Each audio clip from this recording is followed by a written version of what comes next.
Well, good evening, everybody, and I want to thank you all for being here this evening. For those of you who don't know me, I'm Father Jeff Fashing, and I want to introduce Father Chad Ripperger. Father is from the Diocese of Tulsa, of course. I think all of you know his background, but I just want to welcome you and just immediately turn it over to Father. So, Father, I want to thank you for coming, and we're all excited to hear from you. Thank you very much. God bless you, Father. First, before I begin, can everybody hear me okay? Yeah. Okay. Why don't we go ahead and start with a prayer? In the name of the Father, the Son, and the Holy Ghost. Amen. Direct, O Lord, all our actions by thy holy inspirations, and carry them on by thy gracious assistance, so that every prayer and work of ours may begin from thee and by thee, be happy through Christ our Lord. Amen. Our Lady of Divine Grace, pray for us. In the name of the Father, the Son, and the Holy Ghost. Amen.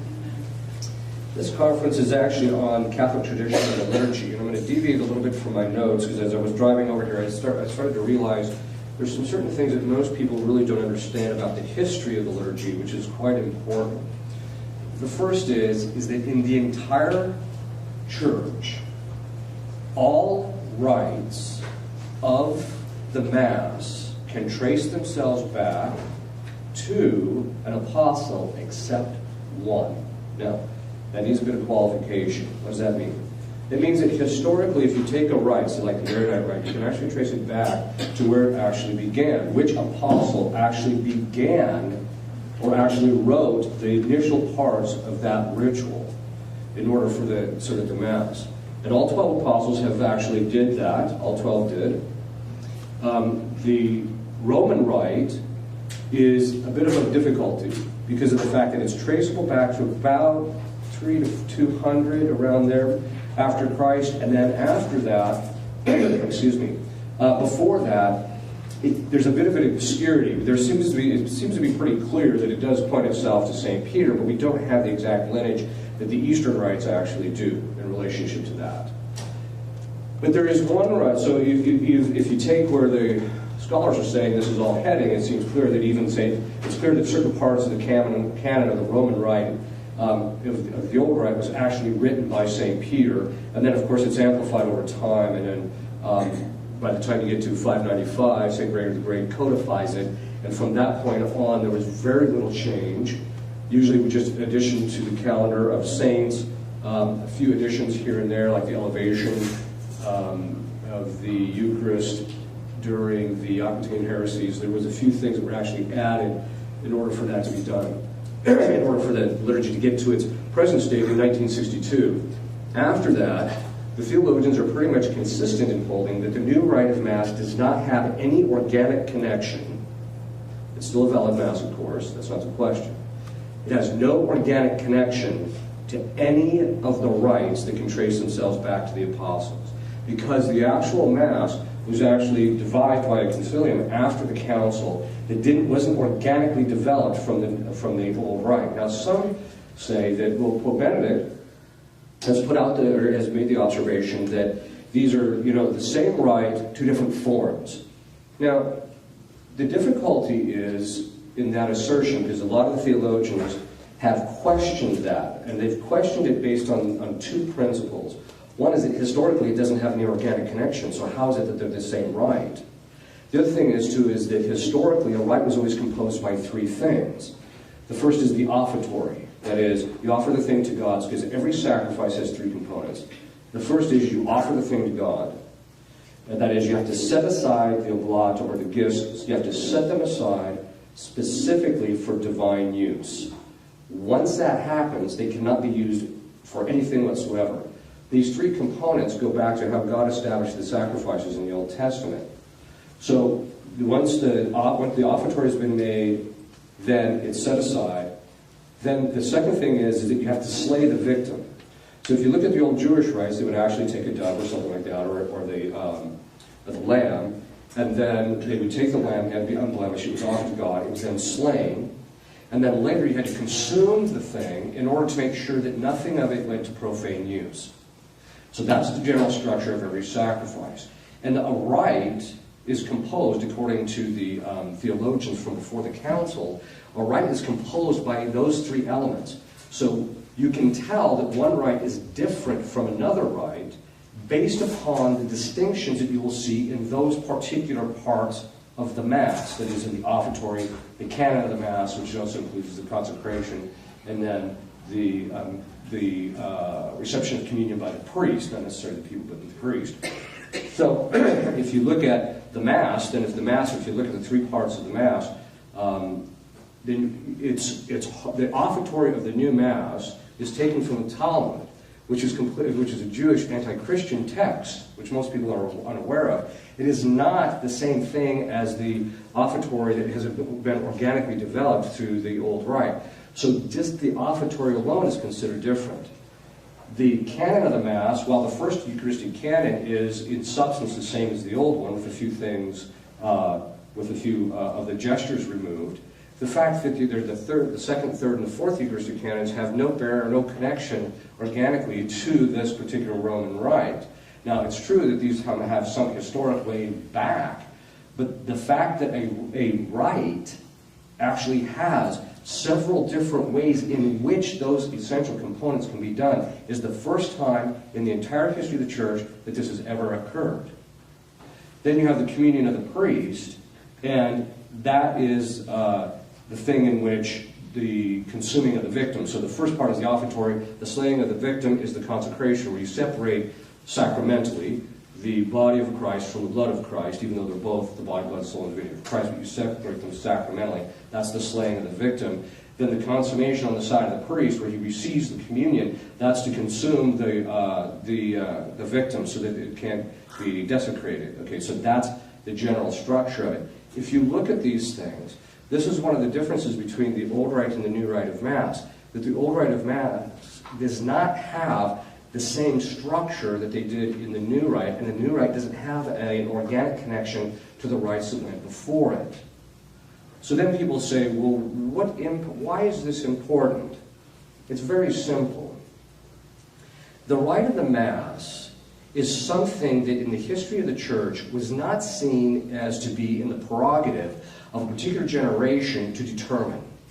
It was something in which Christ, and many authors think that it was a divino-apostolic tradition, which is basically a form of tradition when God, Christ specifically, commanded the apostles to do very specific things, and this is that the actual writing of the ritual was what the initial rituals that would eventually organically develop to the rites we have now, that Christ commanded them to write these. These were written then, and then slowly over the course of time, there were certain augmentations and certain changes that were made in order to bring certain things in, but that the initial writing of a ritual was the prerogative of only the apostles. After that, nobody else, the Church, anytime anybody would want to do that type of thing, it was considered as a form of impiety, which we're going to talk about later. That all being said, it means something very important. It means that in a particular ritual, the tradition of the ritual is its pedigree in a certain sense. It tells you something about where this thing came from, and that it was at the command of Christ, and then slowly saints, over the course of time, would slowly, very modestly, make minor modifications to the thing over the course of time. The idea of completely writing a ritual from scratch, completely doing it from literally where you just take parts and bits and pieces from all different kinds of rituals and construct anything, would have been completely considered in the past, completely contrary to how people actually understood the tradition of the liturgy to be actually understood. So what do we mean by the tradition of the liturgy? Well, it just basically means that each generation is handed the ritual. And then that ritual is to be passed on to the next generation. One of the things I'm going to talk about, I'll just talk about it now. The tradition, when the people who are in charge of the tradition, the magisterium, the object of the tradition, that is the thing that is passed to them, is not their property. It's not theirs. It's God's. And so as a result of that, when it's given to them, they have to follow what St. Paul, we said more than once in his letters, I pass on first what was given to me. In other words, you have to pass on the tradition intact to be a proper steward of it. Now this becomes really important in doctrinal matters, obviously, because none of us could be saved. None of us could get to heaven at all if the tradition isn't intact in some way to tell us what we must believe, what we must do in order to be saved. Now, the tradition of the liturgy is actually part of that tradition. There is a misunderstanding that somehow or another that everything in the liturgy is just a matter of discipline, that you can change it at will. That's not how it works. It's analogous to I tell people, look, if you didn't know the first thing about mechanics whatsoever, and you opened up the hood of the car and you saw all the wires and the hoses and everything, although today the modern cars seem to have a little bit less of that. But in the 80s and 90s, you looked into the thing and it just looked like spaghetti, right? So, and you thought to yourself, there's just too many wires here. And you started taking out the wires and moving things and taking out the hoses and next thing, and then you go to start your car and it's not running so well, right? Or if you can even get it started. The liturgy is the same way. There was a liturgical movement, but the liturgical movement first started out on the right foot in the sense that they wanted to understand more about the theology of the liturgy and its historicity and where it came from. But then it quickly became hijacked by the modernists in the teens and 20s of the last century because they realized that you could make comments about what you liked or didn't like in the liturgy and not get burned at the stake as being a modernist. So they flocked to that area and they started pushing for liturgical changes in order to change people's minds about what the content of the church's belief is. Because in the liturgy, what you believe determines how you behave. Part of our behavior is our liturgy. So an inverse of that is, how you behave tells people what you actually believe. And so, lex orandi, lex credendi is the Latin phrase for that. And so it was always understood that these things that were passed on were not the property of the magisterium. They were entrusted to the magisterium so that it would pass it on intact with legitimate development. Now, what's this development? Development is not contrary to what was passed. Development is taking what you already have and gaining a greater understanding of it. That's what authentic doctrinal development is. And this was a very key thing that was basically jettisoned by the modernists, who once they got into positions of power just started throwing things out. This is what happened when the liturgy got to the late 1950s and 60s. If you read, even in the 40s, if you read people like Uniman in the Mass of the Roman Rite and various authors that were writing during that period, their analysis of the liturgy was completely modernist. And why do I mean that? First of all, most that I've read of it wasn't based on a basic philosophical and theological tradition of the church taken to it and applying it to understanding what's in the liturgy. Instead, it was, making comments about how there were too many repetitions of certain readings, there were too many things of this should be cut down, this should be changed. So that by the time you get to the Second Vatican Council and you read Sacrum Concilium, you begin to realize that this is just the embodiment of all of the theology of the modernists that occurred actually before that. In fact, I tell people the book of Uniman on the Mass of the Roman Rite, which is a theological discussion of the old rite of Mass, I said, after having read it, because I read the whole thing, why, I'm not sure, but I read the whole thing, and when I got to the end of it, I said, this man's scholarship is entirely suspect.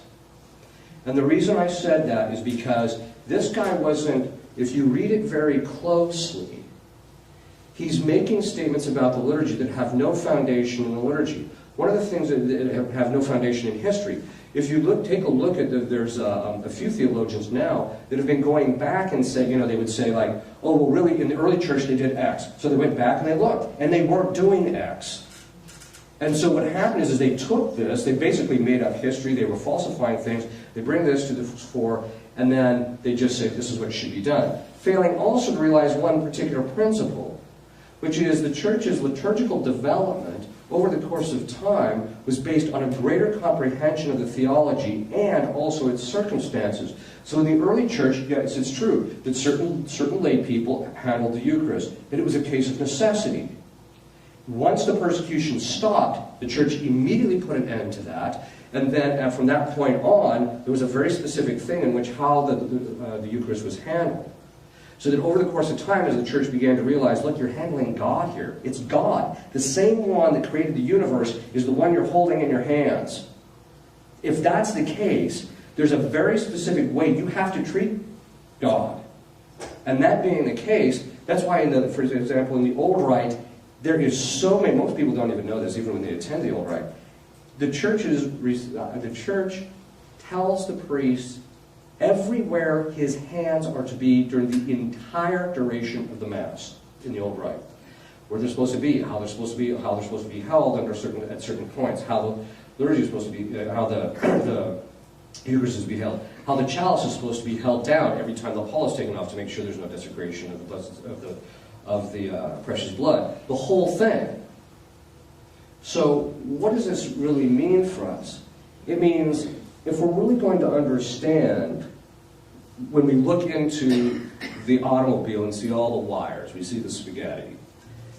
In order to understand that, we better know what each wire is for before we start making changes. This is exactly what was lacking in 1940, 50, and 60. They had only begun the historical research, and it was incomplete. And it was also something taken on in most cases by modernists, not all. So what ended up happening is you get to the 1960s, when there's proposals about what should and shouldn't be in the Mass, and it's in the wake of bad scholarship, dishonesty, because a lot of these guys were modernists, and also in a lack of understanding of where this stuff came from historically. There are still things in the liturgy we still don't know where it came from. And then there are some things that we do know, but today they don't know for some reason, which is odd. For example, the term ite missa est, the phrase. Most people think it says, go, the Mass is ended. That is not at all what that phrase means. It's not at all what it means. In fact, St. Thomas already talks about what the Father says it means. He says this. He says, basically what it is that in the consuming of the victim, there's a distinction between the sacramental sacrifice that occurs at the Mass and then the ritualistic sacrifice, which is also occurring at the Mass. So that the ritual, even at the consuming of the victim, the ritual sacrifice is complete, consummatum est, that is, it's completed. But the actual so there's that particular aspect of it, that the sacramental sacrifice occurred, but the ritualistic sacrifice still has a little ways to go yet. It's not finished. Now, the difference between consummatum est and finitum est, it is something that's consummated or completed and something that's finished, is a very fine theological distinction that 99.9% of liturgical theologians don't even know. Where does this play itself out in the Old Rite? If you look in the Old Rite, it actually talks about the fact that, if you read the prayers up until the Placitivi Sancta Trinitas, okay, that's the last prayer. So what happens is the priest turns around and he says, Dominus vobiscum et cum spiritus ite missa est. At that point, from before that point on, the term offerere, which means to offer in Latin, is always in the present tense. We're offering this to you, we're offering this to you, etc. It's always in the present tense. The priest then turns around, and then for the first time in the ritual, it says, by the way, we're talking about in confines of the sacrifice we're offering, because the term offering is done in the past tense in relationship to Abel and Abraham, etc. But when you get to our actual sacrifice, it's always in the present tense. As soon as he says ite missa est, the priest then turns around and uses the term offer for the first time in the past tense. That's where it ended. Now, two things basically come up to this historically. The first is that the ite missa est, the missa refers to the sacrifice has been sent to God. It's now finished. The actual sacrificial aspect of liturgy is now finished. It's not just complete because the priest received the communion. It's finished. That's why he turns around and it's in the past tense. The second thing is, and this is one of the changes that Bugnini made even to the Old Rite, one of the things he did is that from the beginning of Lent until the Easter Vigil, the priest didn't say ite missa est. What he would do is he'd turn around and say, Dominus vobiscum et cum spiritu tuo, penitecamus Domino Deo gratias, he would turn back around. And the reason that he didn't say eat misa est is because the sacrifice of the people still continued during the totality of the length of Lent. That's why it wasn't done. Okay, that's just a basic example. Today, they don't even know what the phrase "ite misa est" even means historically. You read guys that are talking about it, who claim to have PhDs in liturgy or STDs in liturgy, and they don't even know what it means. And you're just like, and you guys want to sit down and start making wholesale changes to the liturgy? It's the guy pulling the wires out of the car. That's what we're dealing with. Okay, so what does this mean then? It means we're going to have a proper understanding of the liturgy. We have to go back to the tradition. Because it's in the tradition that we find where these things came from, what they mean, why God wanted them, why God moved the saint to add this particular thing or that. Now, for us, that means that we actually have to go back to a particular part of the tradition. There's different aspects of the tradition. There's, the fact that the church passes on by oral teaching, etc. But there's one particular, for example, part of the tradition is also the ordination of priests, things of that sort. So that Holy Orders is passed on in an uninterrupted line and tradition. But one of the different kinds of tradition is called the monuments. Now, the monuments are things that are created by creatures in order to express the faith. That's what they are. They're forms of expression of the faith, usually in things like churches, liturgies. They can also include things like written documents by the popes and things of this sort. So, these monuments are one of the most rich, they're some of the richest part of the tradition, and they constitute, in large part, the visible aspect of our tradition and our patrimony. This is important because it means that you can walk into like a beautiful cathedral, look at it, and actually learn something about what the people believed in when they created it. The same is actually true about the liturgy. So, what does this mean? It means that if you look in the Old Testament, it was never envisioned that what was in the determination of how God is to be worshipped was into the hands of man. One time this one woman, I was talking to her, and she says, I think God this, and I think God that, and I think God this. So I finally just looked at her and I said, how about this? How about we ask God what He thinks? She says, well, that's a novel idea. Really? Catholics call it revelation. Right? Okay, the point is that, I was kind to her, of course, because she was trying to find her way. But the point is that people literally do not know. They don't know God. How can you know God? If you don't know God, how can you know what suits Him, what He finds pleasing, what He's not pleasing? This is why He had to actually come down and tell us. If you look in the Old Testament, God gave detailed instructions to the Jews on exactly how the rituals were to take place. Exactly. Then what happens is that the ceremonial laws, when Christ comes and establishes the New Testament by doing the sacrifice on the cross, the old ceremonial laws that fathers of the church say are no longer in force. Because when Christ established the New Testament, during the Last Supper, He said, do this in commemoration of me. He determined what the highest form of worship was going to be in relationship to God. It was up to Christ. Then He tells the apostles, this is by Divine Apostolic tradition, that you are to, this is that the apostles knew they were to write the rituals to begin that process, so that it was clear that it's never in the hands of mere men to determine how God is going to be worshipped. This concept has been completely lost. People come out of Mass sometimes and say, well, I didn't get anything out of this. I think they should have done X and they should have done Y. Really? I think this should be in the liturgy. I think that should be in the liturgy. Really? You ask yourself, what makes you so knowledgeable about God first?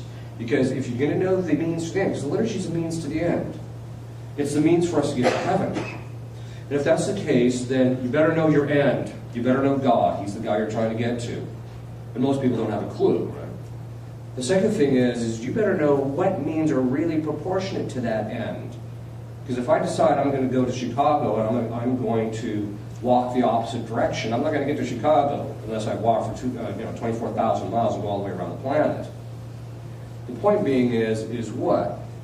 Is that it's the gift of knowledge, the gift of the Holy Ghost of knowledge that gives a person an understanding of created things the way God grasps them. Now, that being the case, the gifts of the Holy Spirit are operative in an individual based upon how holy they are. The holier the person is, the more operative these gifts become, because they've removed the impediments to those things that could block their understanding of the created order the way God sees it. And plus, God increases them.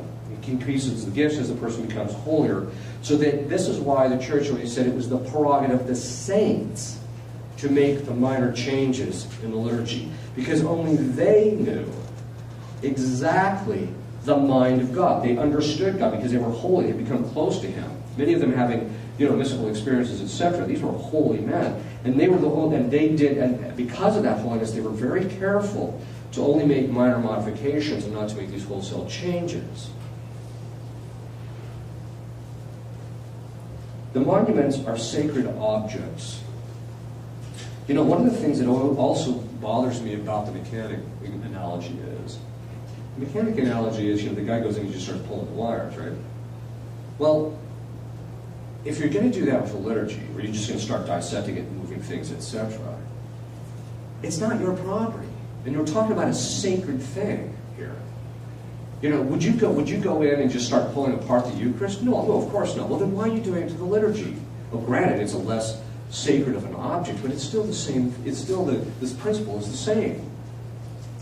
So you have to be very careful to recognize this as a sacred object. It requires, therefore, a very distinct way in how it's handled.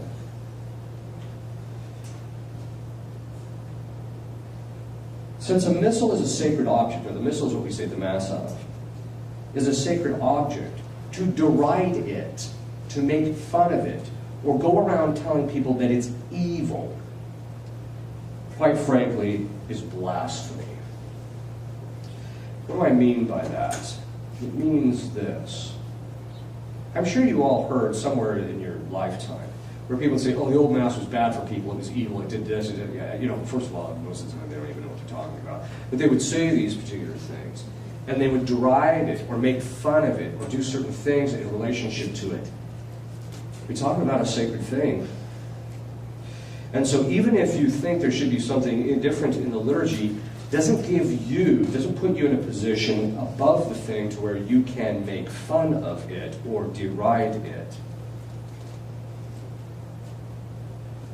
The passing on of the monuments from one generation to another constitutes a sacred activity.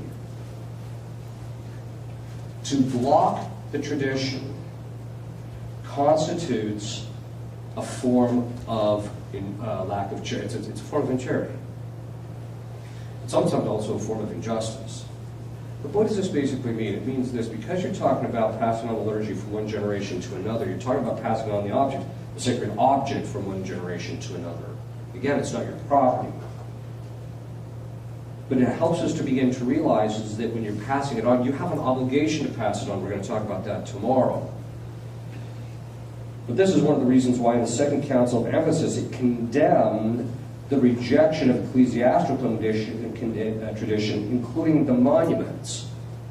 In other words, according to the Second Council of Ephesus, if you reject as something that is not authentically, or if it's not authentically Catholic, namely the old Roman Missal, technically speaking, you're not Catholic.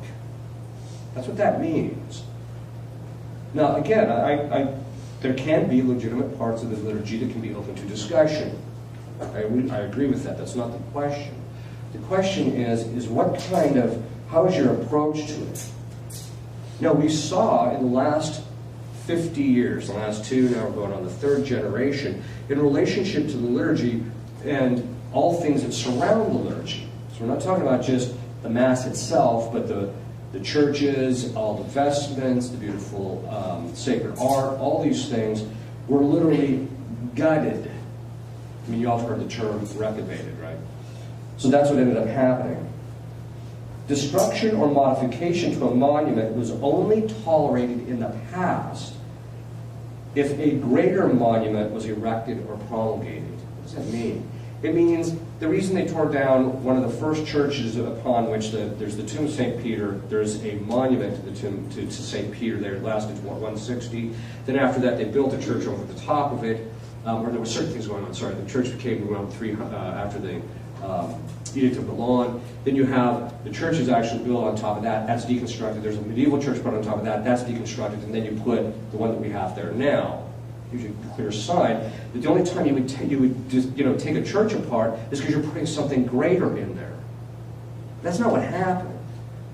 What they did is they just gutted all the stuff that had a real intrinsic beauty and which lifted people's minds and hearts to God, and instead they put it in place with statuary. You're looking at it, if there was any statuary, you're looking at it like, what is that? I had to go read to find out, for example, what the statue of the resurrected Christ was in the Hall of Paul VI, because the thing, literally, my nickname for it, Christ, please, no, I'm not trying to say anything against you, I call it the Swamp Christ. You looked at the thing, you're like, what is that thing? Right? It doesn't even, I mean, it looks hideous, right? Part of beauty is clarity. It's an attribute of clarity, which means once you see something beautiful, it naturally draws you to contemplation of it. And it naturally makes itself known. When I have to look at a statue and spend 15 minutes trying to figure out what that thing is, what am I not doing? I'm not praying. That's what I'm not doing. I'm trying to figure this thing out. Whereas if it's a beautiful statue, or if it's a beautiful liturgy even, or if it's a beautiful church, I'll walk in and the natural disposition is to want to pray. To lift it, by its very nature, it lifts the mind and heart to God. The missal changes in the past were only done to updated to augment the calendar of the feast of newly canonized saints. Wholesale modifications in the liturgy in the past were considered a form of impiety. But what is impiety?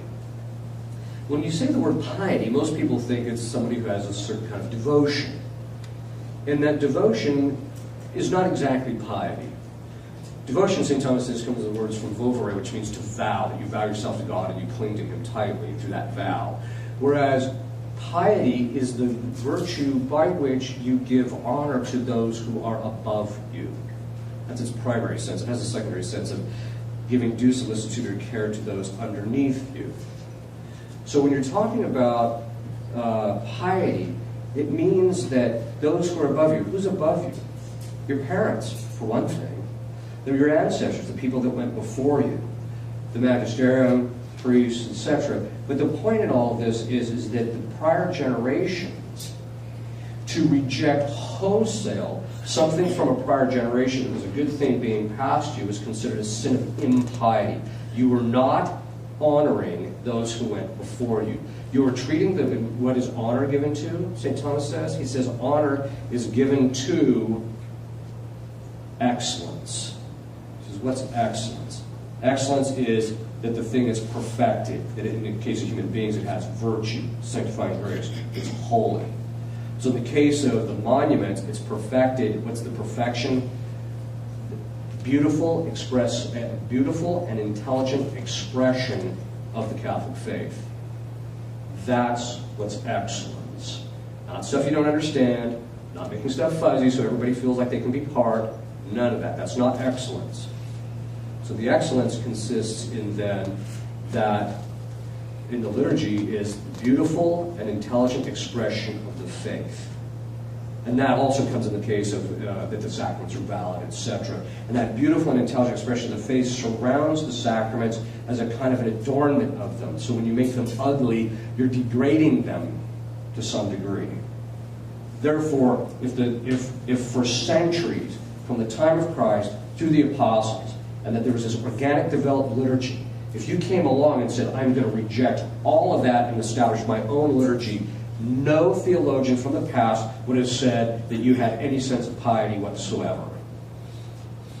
That's a serious allegation, I think.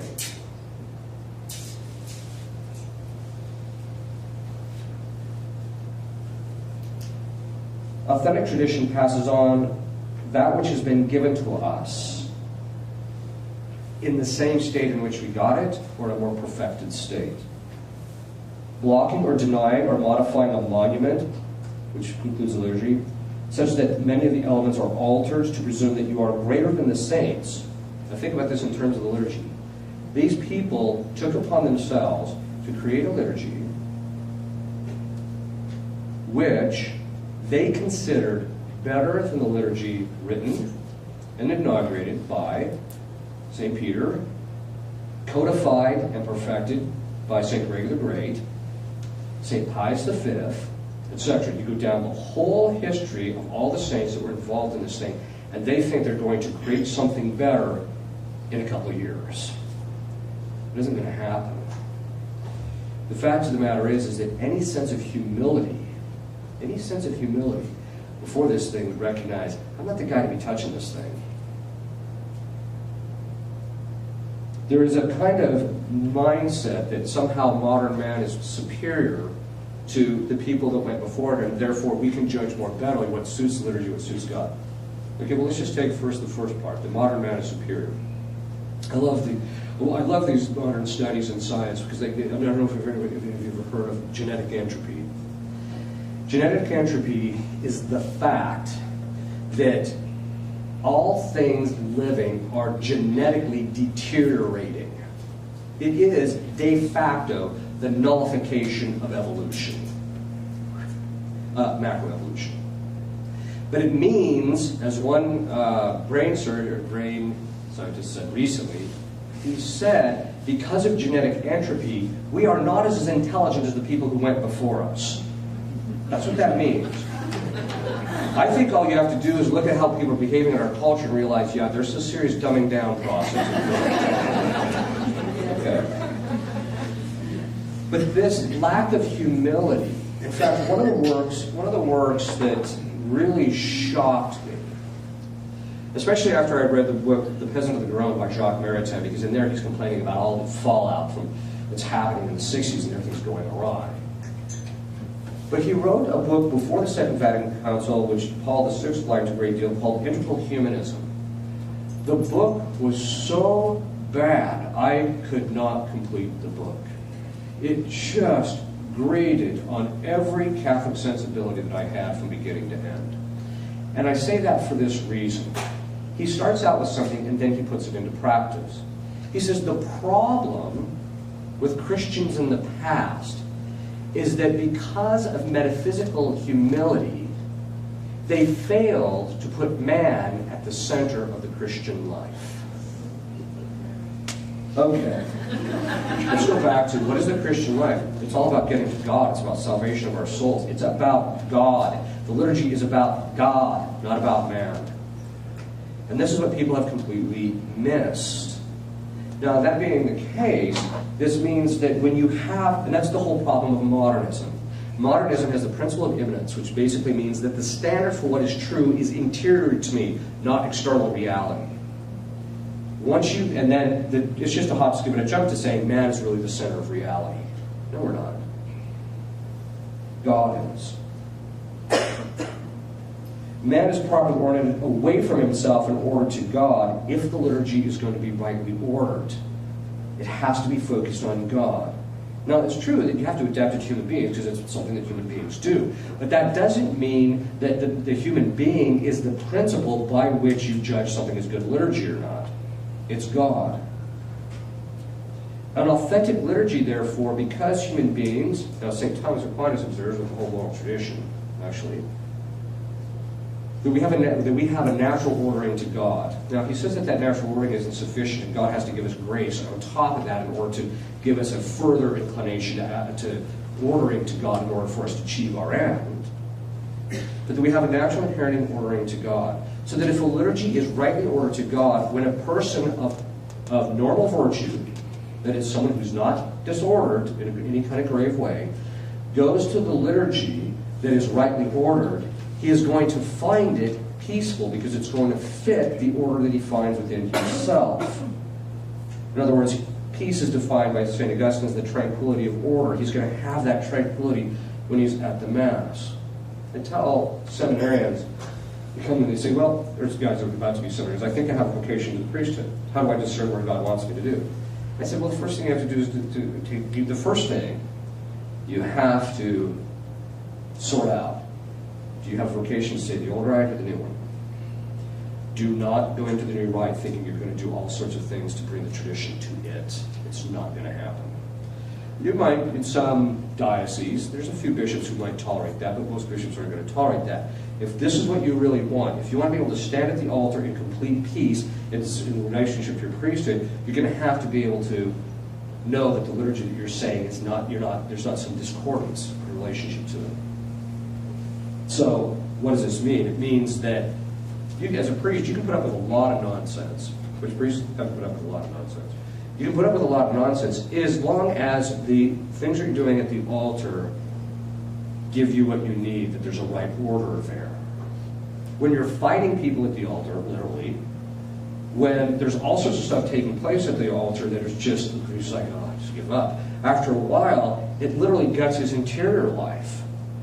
Because not only does he have a natural inclination as a human being to have rightly ordered liturgy, but he also has the grace of the priesthood which inclines him to that, so there's this double whammy he gets if that's not rightly ordered. In fact, what most priests don't and most people don't understand is that the detailed control of the liturgy was to protect the priest, both from himself and from other people. And it was also to protect the liturgy. It was to protect the priest so that you didn't have Bessie Sue coming in thinking she's the head of the liturgical committee telling you how to say Mass.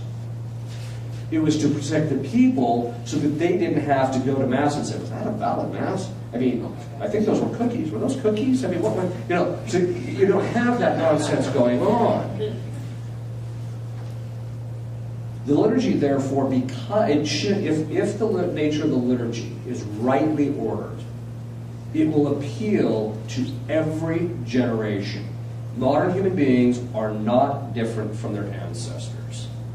We have the same human nature, which means a person of virtue and goodwill will look at the liturgy and have attraction for it.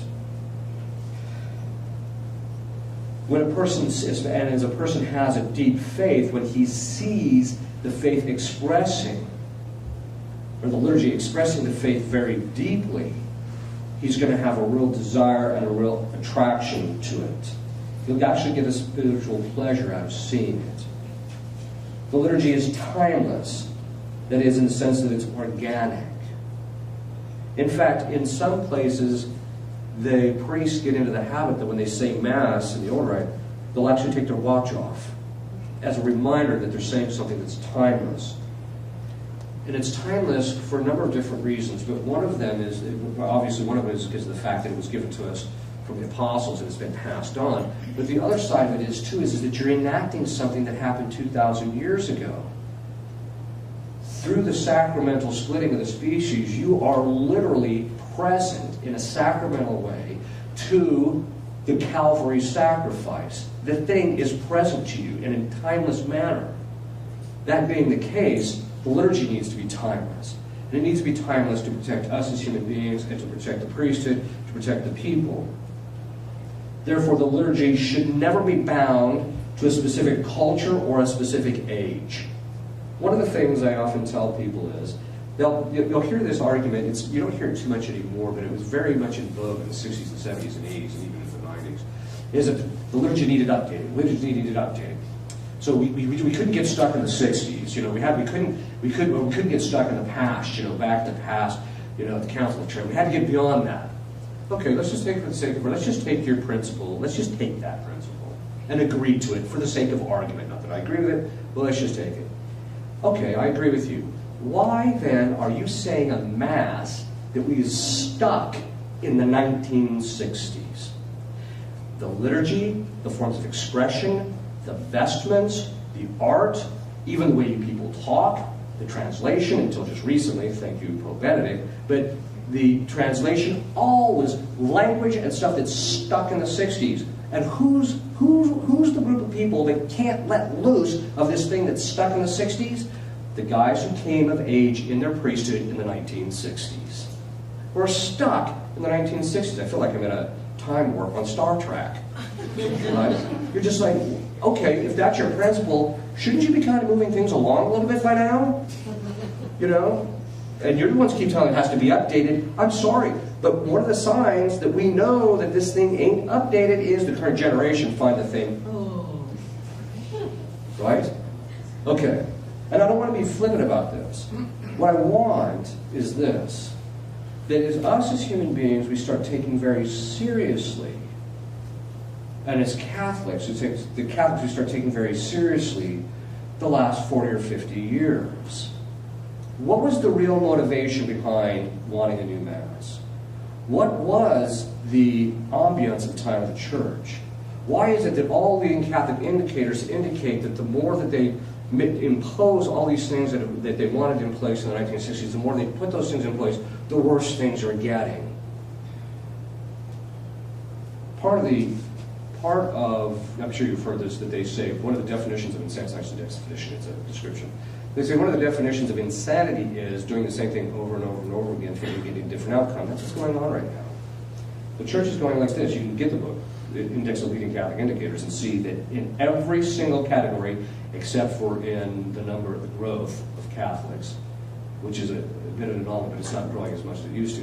In every single category, the Church is in decline. In every single category, except for that one, the Church is in decline.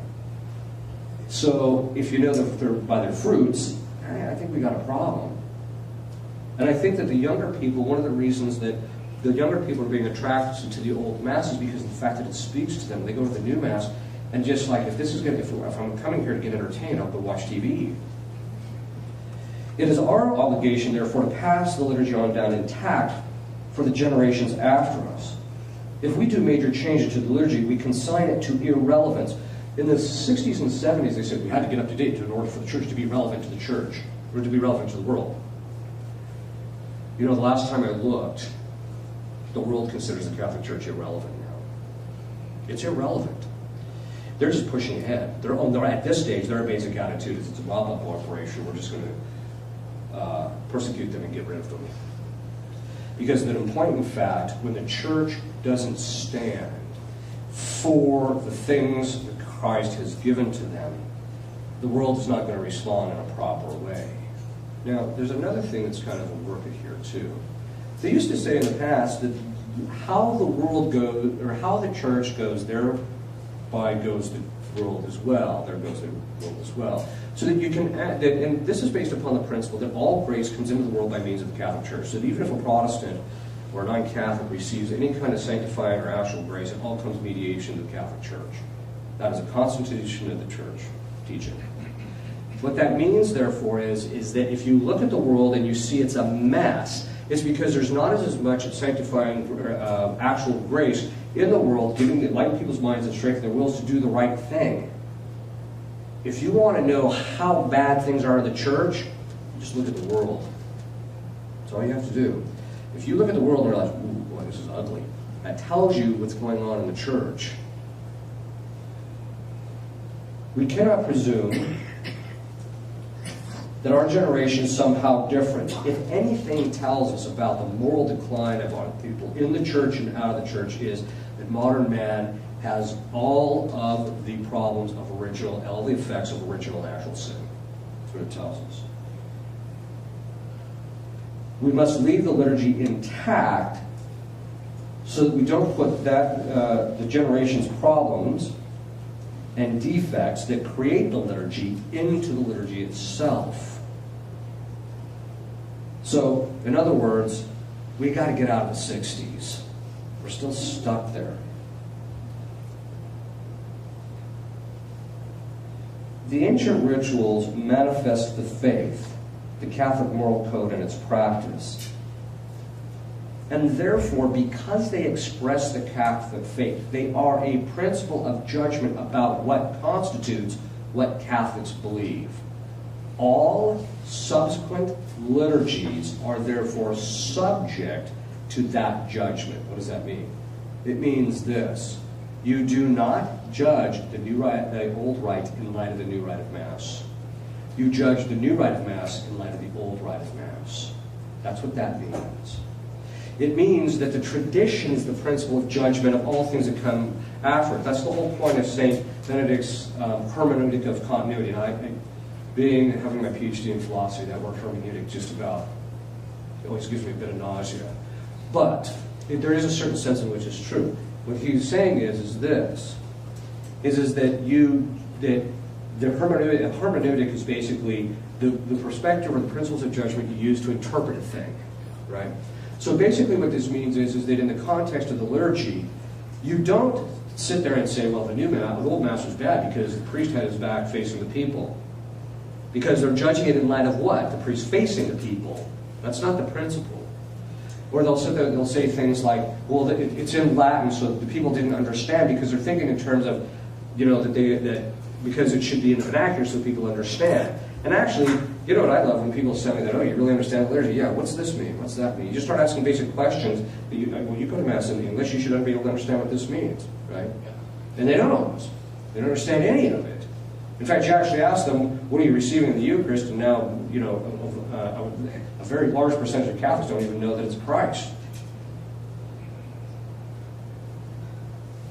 So, each rite of Mass still remains a principle of judgment of what we are supposed to believe regarding the newer rituals, even if they were to die out. The rituals are an expression of faith, and we learn the faith from them. Now, the last thing I just want to kind of talk about, and then we can kind of open it up to questions, is when can you modify a monument of the church or part of the tradition? Well, there's some principles that go into it. First, we must modify the monument with great care so that the impression is not given that the faith has changed.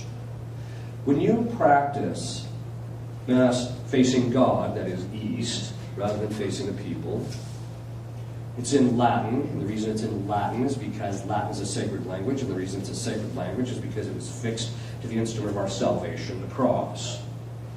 It's done in a manner that is passed on from the time of the apostles on to us, etc.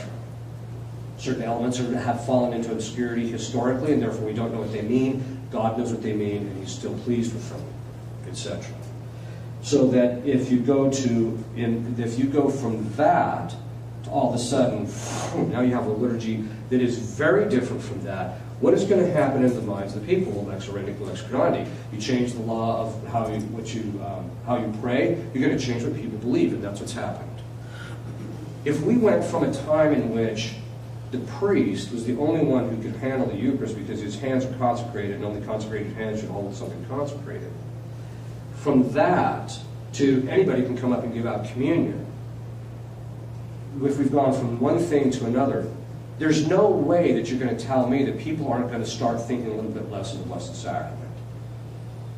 The word profane literally is that it's kind of public, or that it's kind of out there, right? That everybody can have access to it, and that it's used in a way doesn't show reverence, etc.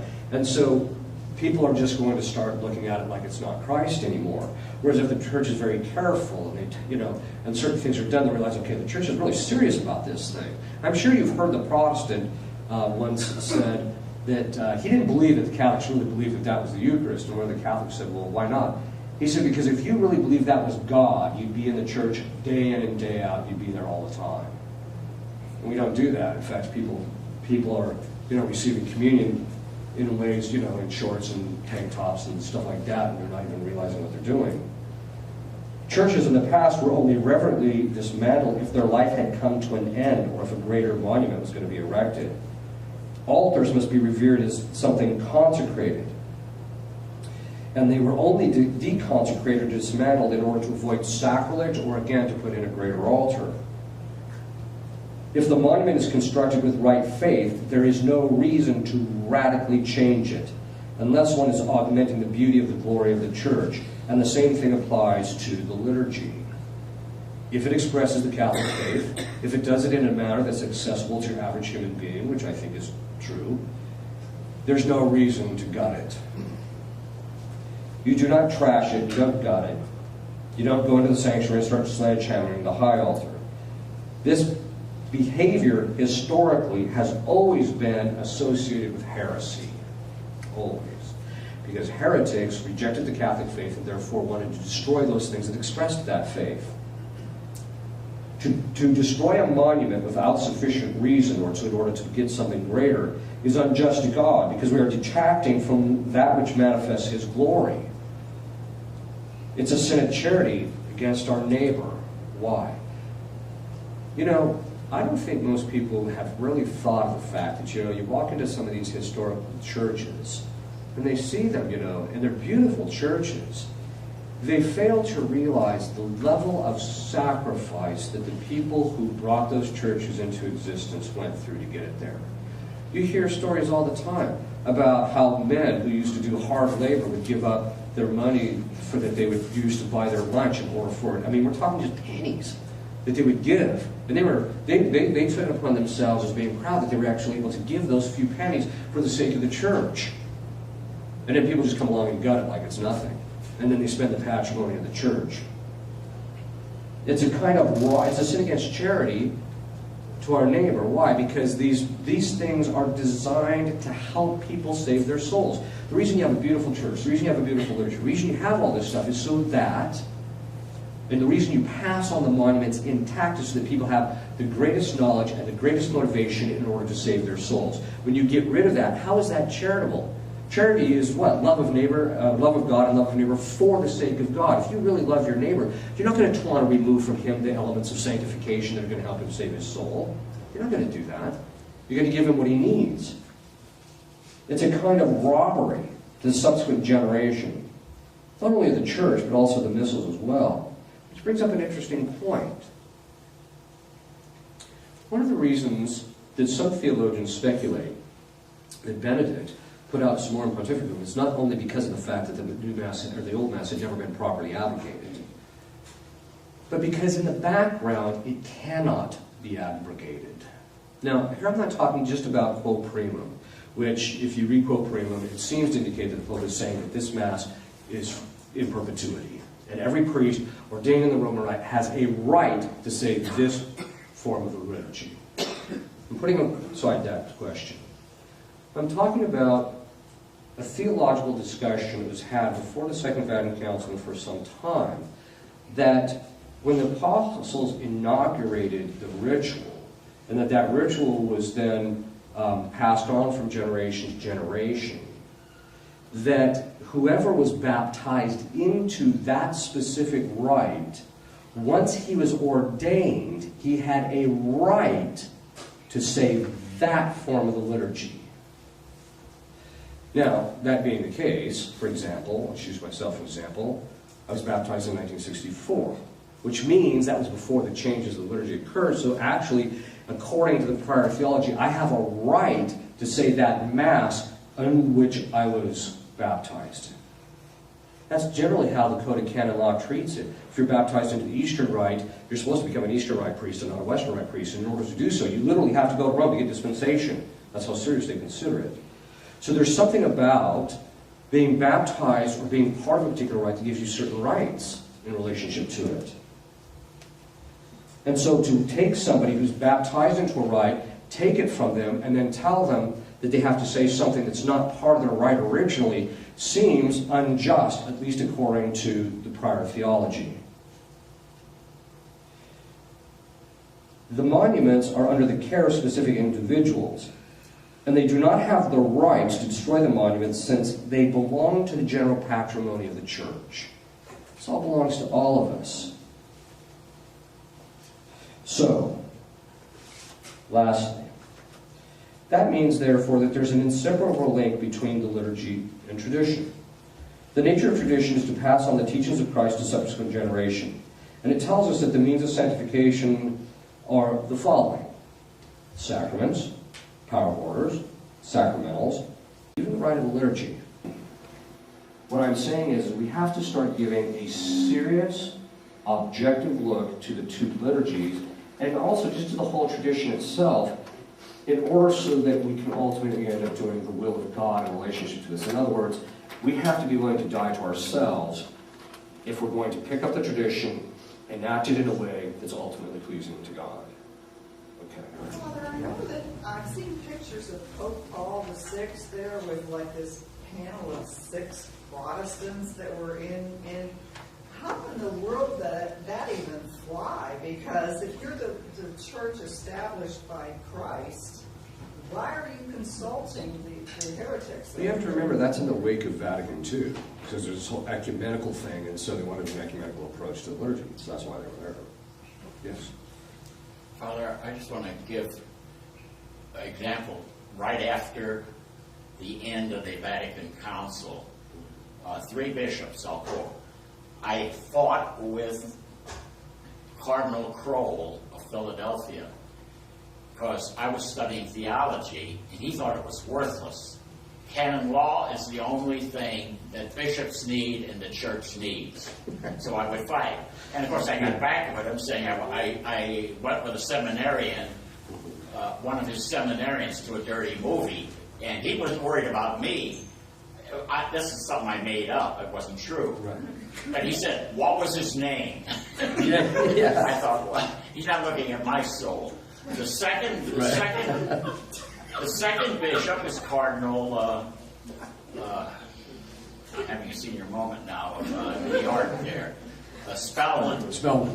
Spellman said, and this I heard him, this is his own words, he said, there's a difficulty with this.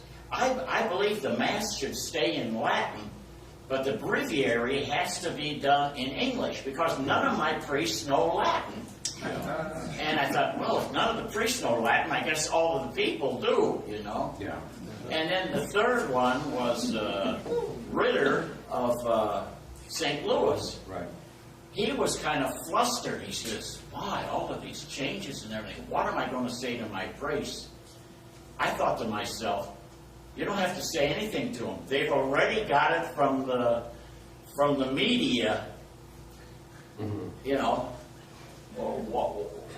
what had to be done, because the media were there all the time, Right. Yeah. And so this is what it is. What I'm saying is the disintegration took place because the priests did not know Latin, and the way it was taught was not church Latin. You have it just the way you have it today. You start out with Cicero or what's it, Caesar's Gallic Wars, Right, and then God forbid they give you Horace and all that. I mean. Yeah, and the lack of knowledge of the Latin is itself being cut off from the tradition, because a vast majority of the tradition is in Latin.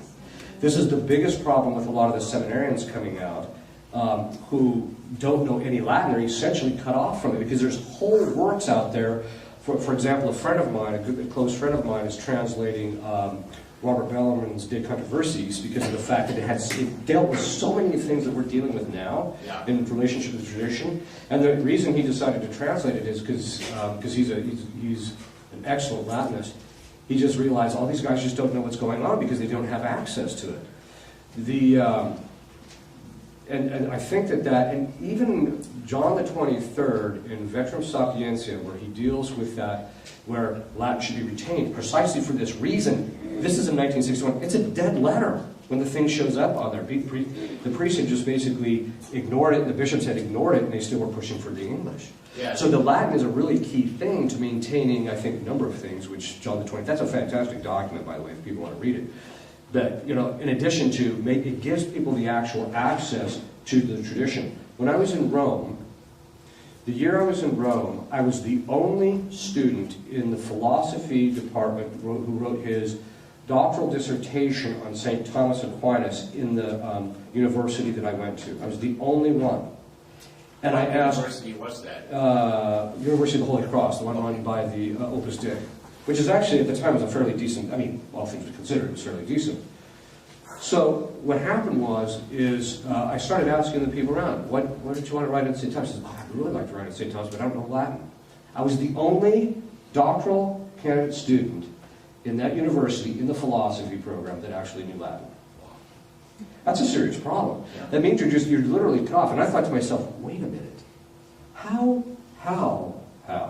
could you honestly think that you are a scholar of philosophy and not be able to read the text in their original language. That's nuts.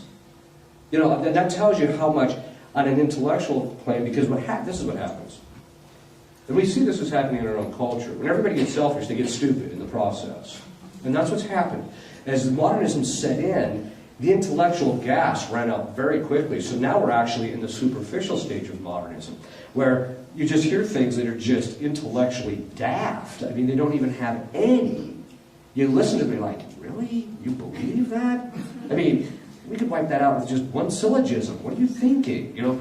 But the problem is that because of that, you know, what's happened is that the loss of the Latin language has really resulted in a loss of the intellectual rigor in the church. It's cause and effect. There was a loss of intellectual rigor, so they got rid of Latin. But on the other hand, if you maintain the intellectual rigor of Latin, guys would actually, you know, they would be able to intellectually be able to kind of come up to speed, and that's all been lost. I mean, even when you read, I'll read from time to time, I'll read somebody's doctoral dissertation. It sounds like a book report, not a dissertation. I mean, the level, and this is the whole problem with modernism. So once you make yourself the standard of judgment, it's ultimately going to be about your emotions, really. It's not going to be anything intellectual. It's not going to be trying to come to, the truth is defined as an equation of intellect and thing. That you're not going to take your intellect and try and conform it to reality so you have a better understanding of reality and therefore have a more scientific knowledge of it. No. You're just going to look at things and say, well, do they make me feel good or not? Well, you know, you don't have to have too high of an IQ to engage in that kind of behavior. And that's where we're at. By the way, I don't mean to be flippant. I'm very concerned that, you know, that the intellectual life of the church, there's two problems, I think, in relationship to the intellectual life of the church. First, it's just collapse. The second side of it, because people say to me from time to time, you know, there's no great theologians out there today. I said, you're right, there's not. But the second side of it is the, I'm having my senior moment. There's a collapse in the intellectual life, but there's also just a general lack of even wanting to pursue the intellectual life in the church. It's just gone. Any other questions? Yes. Sorry, someone in the back up there. I have a question for you. Communion in the hand. It's very, very bothersome. Is there a possibility that it's retractable by the Holy See? What's that? Communion in the hand. Oh, yeah.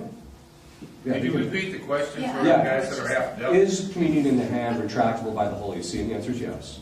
Yes. They could do it if they want to. So, yeah. Yes. Okay, well, we were all taught that the Pope cannot err in matters of faith and morals. This is certainly a matter of faith. He's head of the magisterium, so how did all of that happen? Come to my lecture tomorrow and I'll answer that question. Which one? You have to Which one in particular? Because we have an obligation for this third one, but we can make it to the first one and have the one the called second. magisterial authority. Which one's that? That's the third one, isn't it? Yes, the third one. I can't make it to that one. What you can do is, okay, if you want the essential contents and then some, which I have books I brought. Well, hopefully we get them sent out tomorrow if people want to get them. But one of them is called Magisterial Authority, and it deals with the fact that Vatican I put conditions on papal infallibility, and that outside of that, the Vatican has very technical language about how stuff is supposed to be treated that's outside of that. And essentially, if you think that he cannot err when he's speaking outside those conditions, that's proximate to heresy. That in point and fact, he's only infallible under these sets of conditions, which we're going to talk about But tomorrow. isn't that a matter of faith? Yes, it's a matter of faith and morals, but he also has to be speaking by virtue of his office to be binding Christians, all Christians, and also the totality of the church, etc. So there's a whole set of conditions.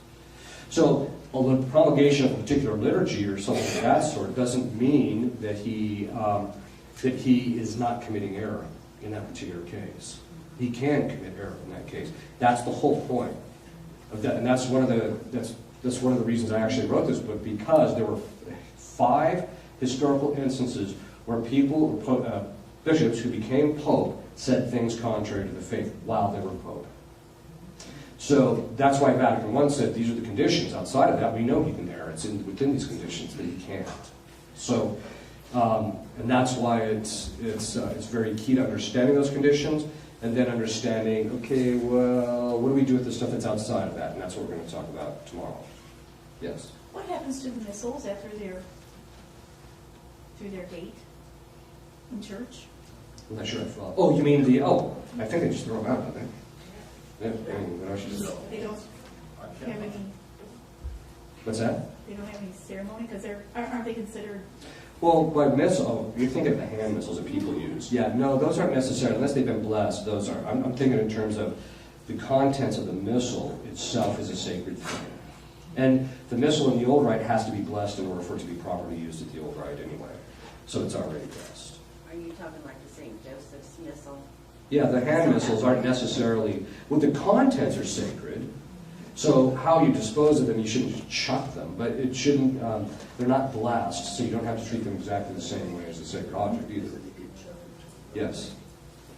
Well, I, in all honesty, wouldn't be sitting here without the changes. So I am wondering, I see it as a building, honestly, and the Latin Mass and the Latin community is declining. Is there any way that it's possible it can build back up so that there's equality in the... Technically speaking, the Latin Mass community is not declining. The number of people attending the Latin Mass has risen in the last 20 years by like 1,000-fold.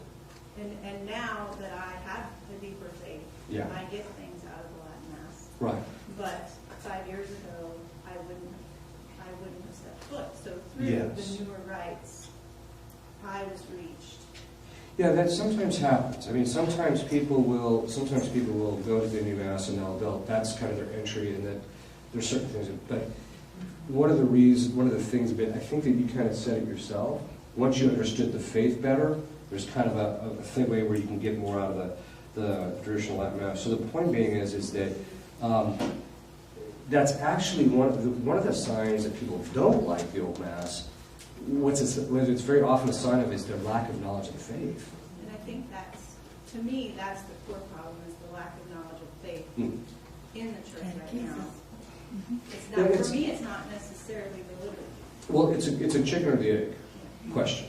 By the way, we know the answer to that. My mother was raised Catholic, and Right. actually by pre-Vatican standards, she was rejected by the church, by her choices. And so Right. I was not raised Catholic, and then now have re-entered. Right.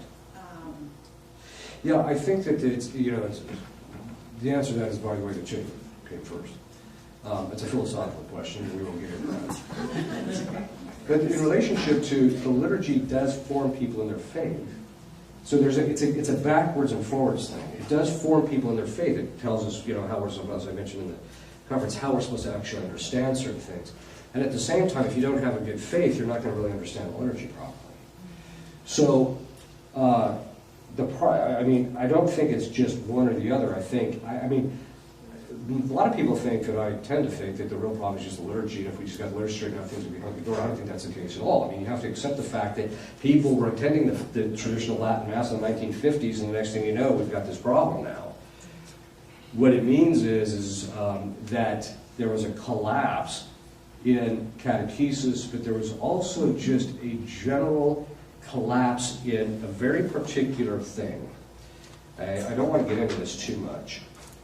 But basically, I wrote this article called The Sixth Generation. I don't know if anyone's read it.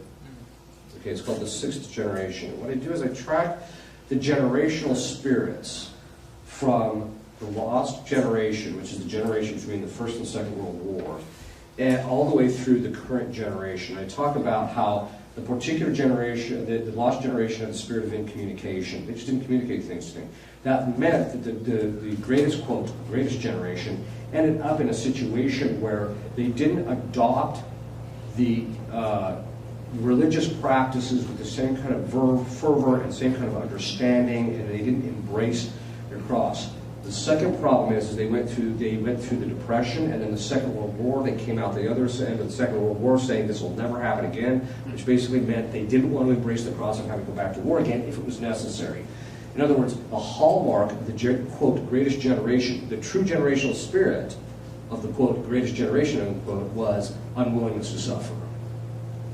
that meant that all disciplinary matters of the Catholic Church are going to have to be changed because they're suffering. I mean, to have to fast. The old fast, most people are unaware of this, the old fast is you had to abstain from meat and fast for the entire duration of Lent. 40 straight days, not just on 1 or 2 days. It was the whole Lent. And it was a rigorous fast. Your main meal could only have 8 ounces of food. So we're talking a really rigorous fast. But there were real reasons for that. And that means there had to be this constant self-denial. They didn't want to deny themselves anymore. And how do we know that? They raised the hippie generation who they just indulged to the point where now they're completely uncorrectable. Right? Okay. So what's the problem? The problem is that that generation was, in fact, handed the tradition intact, but it was done in such a way that they didn't appropriate what was brought to them because it wasn't properly communicated. And so as a reason, in other words, it wasn't communicated in a way that they really grasped it and saw it in the same way that prior generations had. And as a result of that, when it came time for the Second Vatican Council and the things that occurred afterwards, anything that required any kind of discipline or self-denial was just gotten rid of. Because the generation just couldn't sustain it psychologically anymore because they didn't have the proper interior training. And I think so they had the old Mass, but they didn't have the proper spiritual formation which gave them the ability to sustain it and to pass it on intact without alteration in a selfless way. Which I think is a pretty big issue. Because, we call it the greatest generation. Don't get me wrong. I mean, my parents are that generation, and I consider them some of the most decent, the best, nicest, most wonderful people I've ever met in my entire life. I mean, there's just no question about it. But that greatest generation, let's look at the history. They're the ones who promulgated the new Mass. They're the ones who got rid of all the disciplines of the Church. They're the ones who sowed the confusion in the doctrines of Vatican II. They're the ones who actually got rid of a number of things that were part of the culture that would actually make it possible for these things to happen. This is the group that actually raised a group of people called the hippie generation that basically brought the sexual revolution. You can go down the whole litany of all the things that this generation actually really did, and it's hard to argue that it was the greatest generation. Now, don't get me wrong. I think that the people individually of that generation are some of the most wonderful people you'd ever meet. But on the other hand, I think that collectively it was a disaster. And I don't mean to be harsh, by the way. My intention isn't to be harsh. It's just to give an honest intellectual assessment of this. And by the way, it doesn't apply to everybody in every generation, right? Because you can have people like I had a close friend of mine that grew up in the hippie generation. I said, "You're part of the hippie generation." And he said, "Yeah, I know, it's a burden." But he wasn't of that mindset in the slightest. He was one of the most faithful, decent, holy men I ever knew. So, okay. Yes. Actually, I grew up in the generation, and it turned me off too. My question is about the priests that are being trained in the seminaries. I had a former pastor in the Kansas City area who is probably in his late 40s. And I had asked him several questions that I actually knew the answer to because I studied Baltimore Catechism in grade school, which is Catholic grade school. But other people didn't know the answer, and I was not an authority. Correct. So I asked him, and he didn't know the answers. Yes. To those, and that bothers me terribly. Is there something that is going to be done about that, or about how they're? It really depends on the seminary you go to. Ebbs and flows. Some seminaries are better than others. A lot of it's the seminarian, because a lot of seminarians realize I'm getting everything I need to know, and they'll go research on their own. Some seminarians are just lazy; they don't want to know, and just spend the time to do it. So I think that's actually part of the problem. Is that by the way, one time I was talking to a theologian who lives in England via email, and I said, "Hey, did you notice when guys came back from the Second World War, there was a collapse in morality?" And he, next thing I know, boom, I get this long email about how when they came back in England, there was this gargantuan collapse in morality already.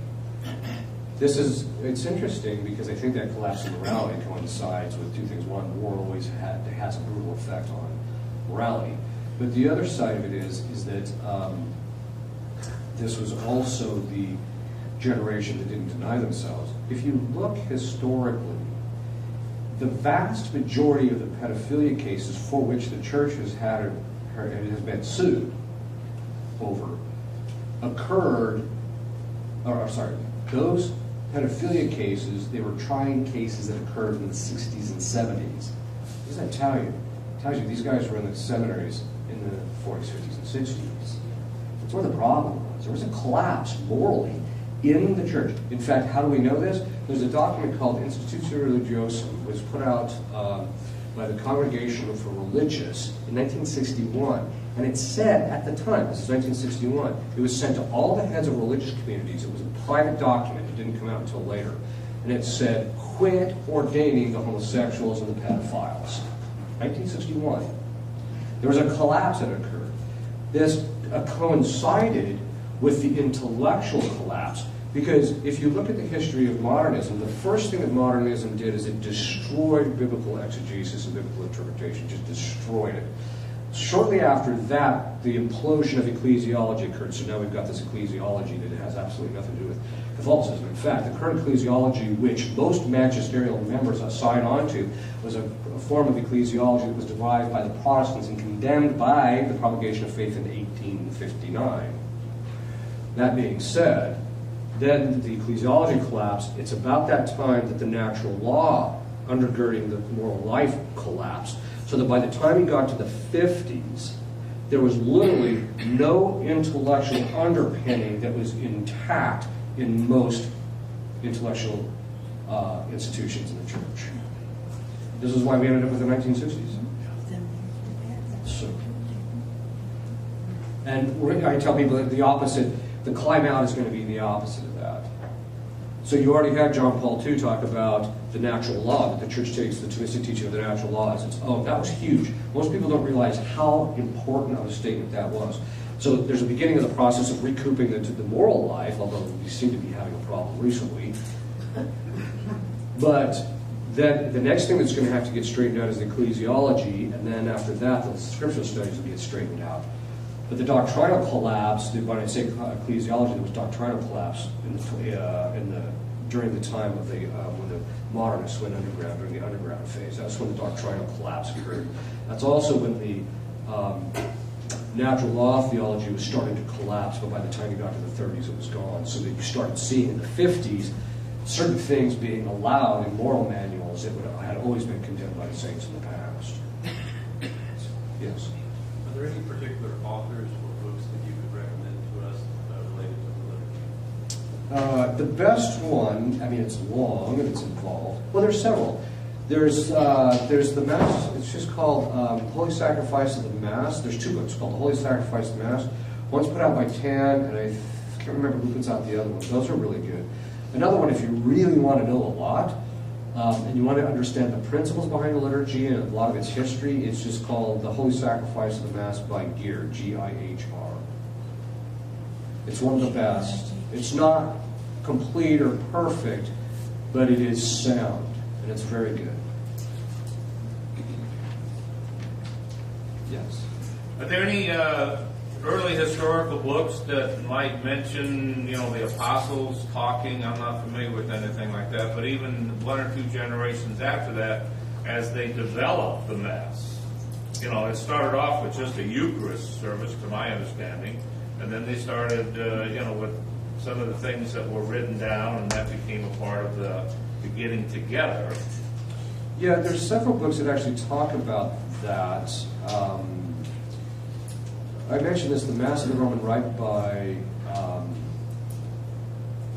mentioned him earlier, Jungmann. He deals with some of that, but you have to be really guarded against the history you're getting there. So his talks quite a bit about that, so it'll point to those references.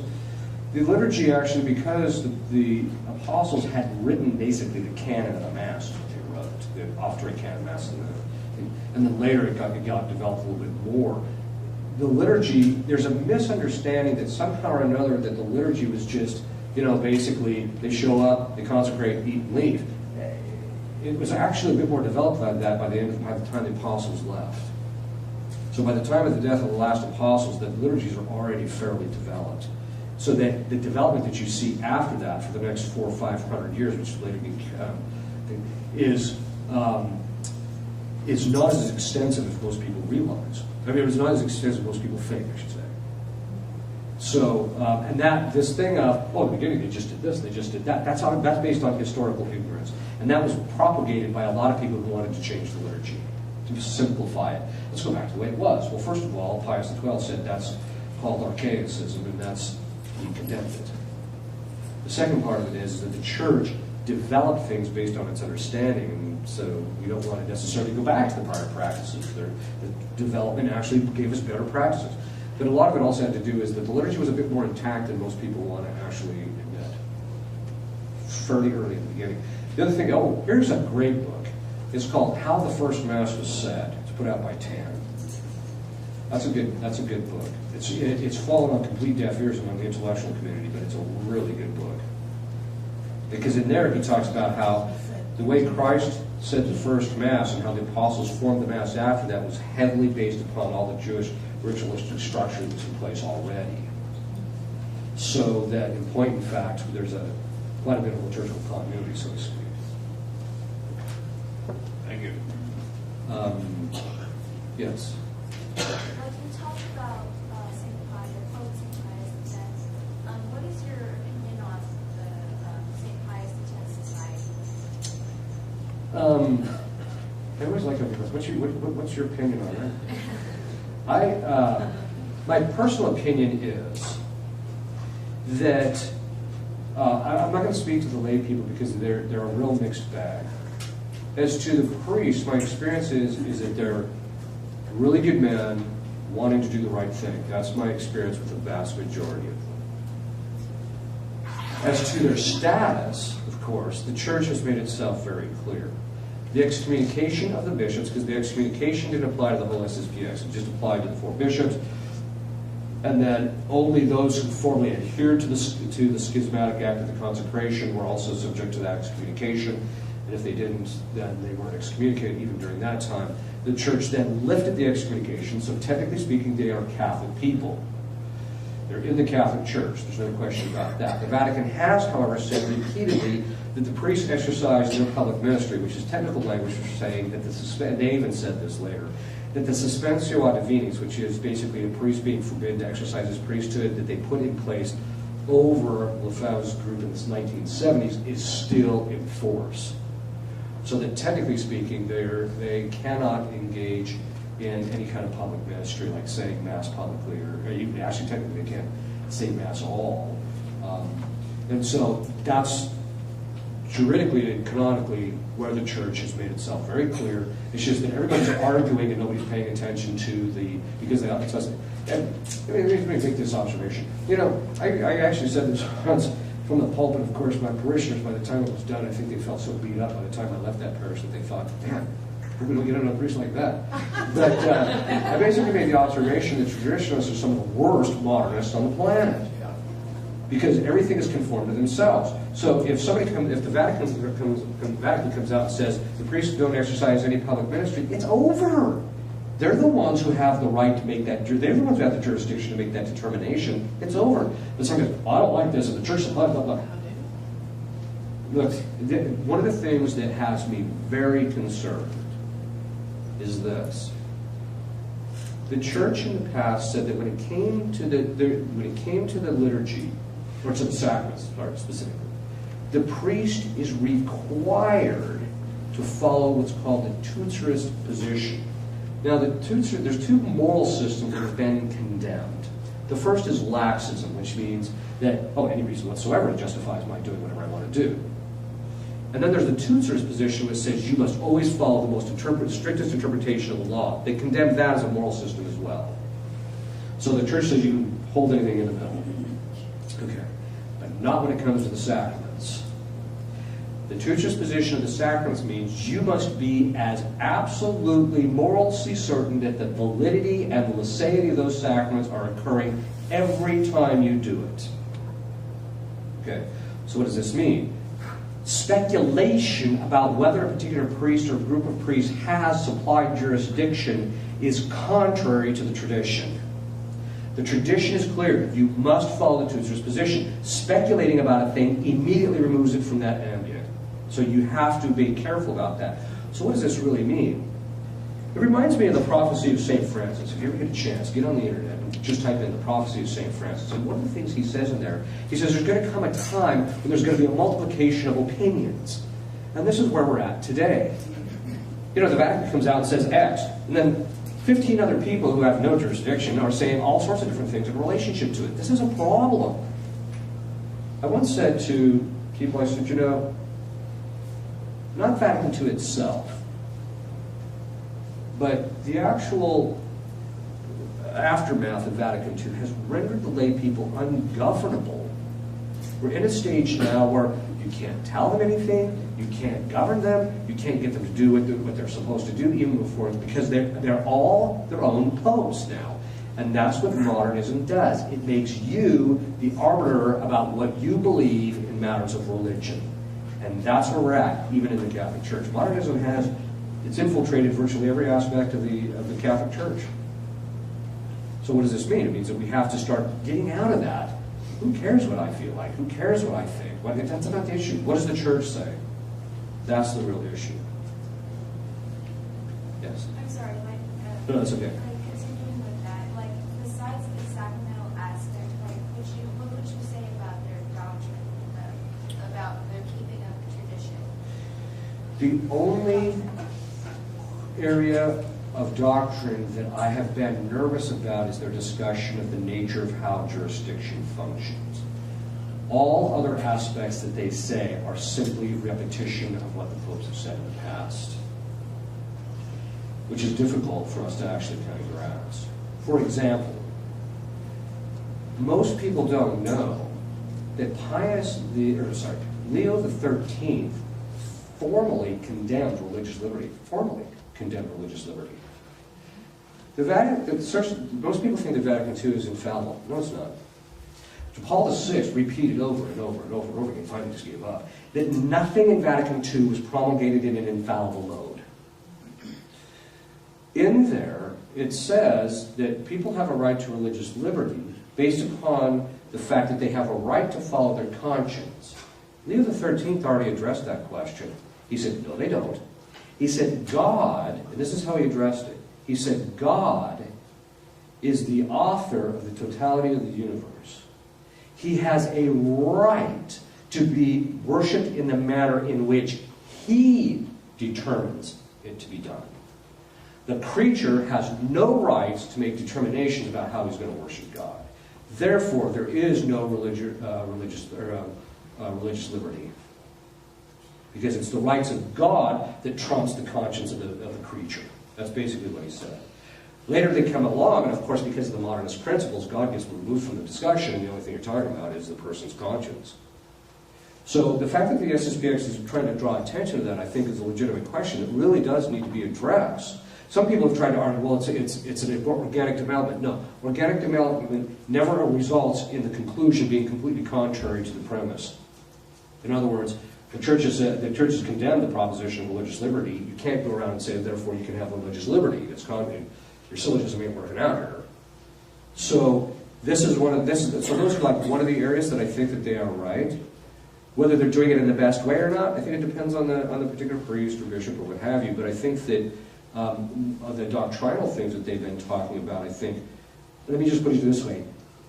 The doctrinal stuff that they've said, I cannot find anything in the tradition of the church to which they're contradicting. Other than the stuff about jurisdiction, that's the stuff like that. But I'm not that worried about that. I think if they can just get canonically regularized, then where they get the actual ordinary jurisdiction, I think that those things will just get cleaned up pretty quick. And then one last question, yes. Did modernist movement start 500 years ago? No, it just has a lot of similarities to Luther.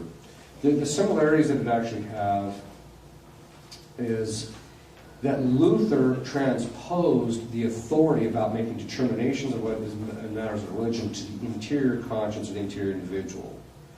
So that the Holy Spirit and God enlightens you interiorly, and so you look interiorly for the determination of what you believe. And that was to get it out of the hands of an authority and a magisterium.